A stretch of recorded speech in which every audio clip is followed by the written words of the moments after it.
Welcome to the English 3 Segment 2 Video Exam Review. Now, this is not a replacement for the live lesson Segment 2 exam review, but we are going to go over some of the key concepts that you may see while you're taking your final exam. The good news is this is an untimed exam, but we recommend giving yourself 2 hours with limited distractions so you can get it done in one shot. There's a limited number of times that we can reset this exam, so if you're clicking around on other sites, or you get locked out of the test, if your power turns off, if your computer runs out of battery, if any kind of technical issue occurs, there's a limited number of times that we can reset it. So try to minimize any of those distractions or issues. And you can't retake it over and over again. We're limited to 2 attempts on this exam, so you want to pass it the first time with at least a 60% or higher.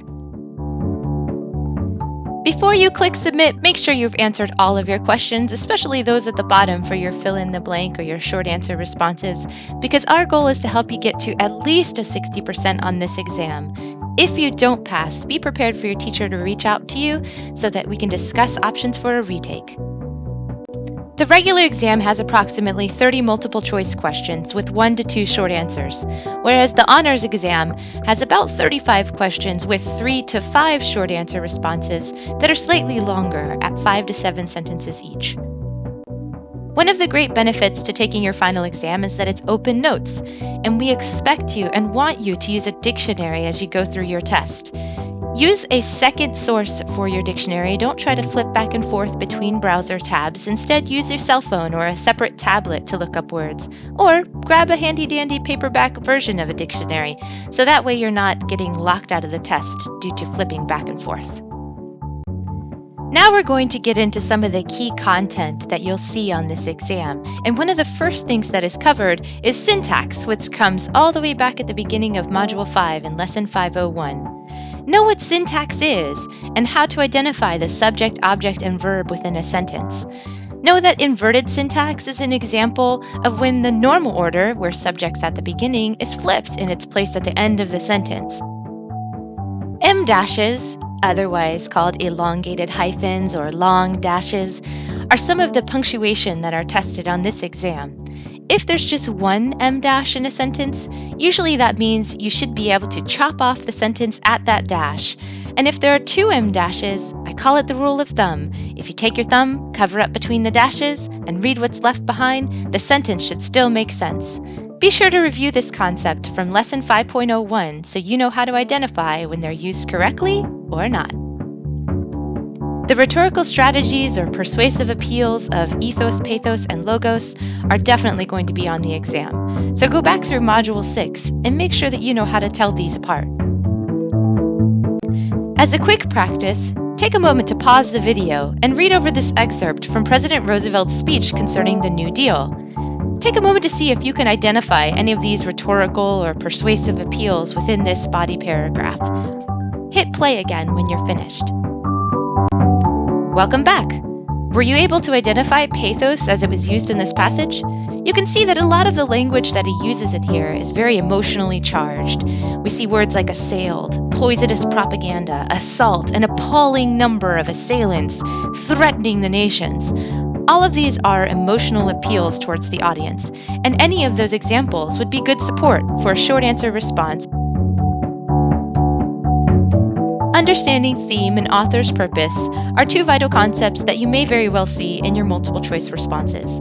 So read over this slide and make sure you have a solid understanding of what themes are, or what the author's purpose may be in their writing. This can also be found by reviewing Lesson 6.04.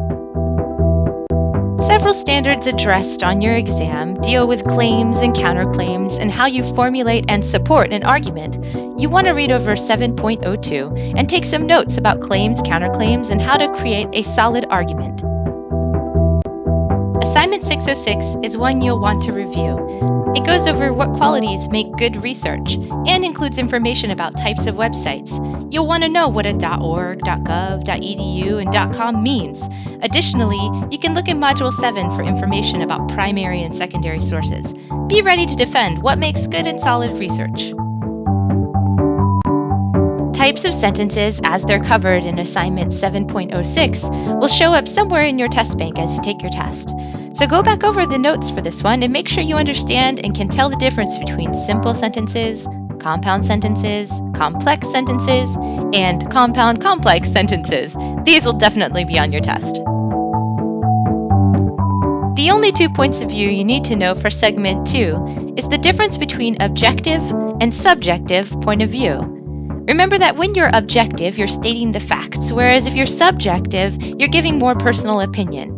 I like to think of it as objects can't have feelings, so if you're objective, there's no added bias along the way. Knowing the difference between formal and informal tone will help you with several questions on your exam. Remember, being formal is more fancy, whereas informal is casual and laid back. Look over the slide for some other suggestions to know the difference between the two, or review your notes in 706. One of the final assignments in Module 7 is your presentation project, and there are a couple of slides that give you some great tips for effective presentations. Have these somewhere in your notes so that you can refer to them when you take your exam, because a lot of these will show up somewhere in the test bank. You'll have at least 2 written responses or short answer responses on your exam, and more if you're in the honors class. Take a moment to read over this quick excerpt from War of the Worlds by H.G. Wells. And we're looking here for an example using textual support where the question asks us, why does Wells believe that humans had no right to judge the Martians for their behavior? Take a moment to pause the video now and familiarize yourself with this passage and some of the suggestions, and click play when you're ready to start again. And welcome back. On the left-hand side of this screen are some suggestions that you could use to back up your response for this written response. And on the right is an example of a sample student answer that would receive full credit for its response. You'll notice that they've paraphrased and included some direct quotations from the original passage to back up the ideas. This is crucial. Every time you answer a question on an exam, make sure you provide textual support when it's requested. Which brings us to the end of today's video.